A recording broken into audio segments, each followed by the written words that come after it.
Hi hello नमस्ते. मी मनीषा पुन्हा एकदा आपल्या नवीन ब्लॉगमध्ये तुम्हा सर्वांचं मनापासून स्वागत करते. तर इकडं आमच्या दिरांचं शेड बांधायचं काम चालू होतं. पुढं तुम्हाला आवाज येत असेल तर प्लीज त्याला इग्नोर करा. शेजारी बांधकाम चालू आहे आणि पाहू शकता अशा प्रकारे पडवी झाली आमची करून. आणि नंतर सगळे कामं आवरली होती, घरात स्वच्छता केली होती. सगळे पाहुणे येणार होते घरी, म्हणजे ताई येणार होती, त्याच्यामुळं सगळं काम लवकर आवरून घेतलं होतं आणि तिचीच वाट पाहत होते मी. आणि तुम्हाला दाखवते, पावसाचं वातावरण जर झालं ना तर आमच्या घरात कसे असे बाथरूममध्ये असे मुंगळे लागतात, मी ते तुम्हाला दाखवते. तर मी बघत होते आली का नाही म्हणून. तर चला मी तुम्हाला आता मुंगळे पण दाखवते कसे लागलेत. आणि इकडं कपडे वगैरे सगळं झालं होतं, माझं काम सगळं आवरलेलं घरातलं. तर पाहू शकता इकडे शेजारी काम चालू आहे, त्यामुळे आवाज येतोच राहतो.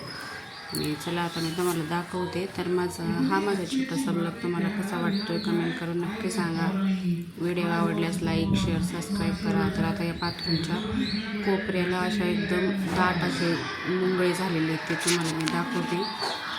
तर पुढं पास दिसेल तुम्हाला, पाहू शकता. हे बघा, हे कोपऱ्याला असे पूर्ण मुंगळे लागलेले आहेत आणि खूप दाट आहेत असे काळे मुंगळे.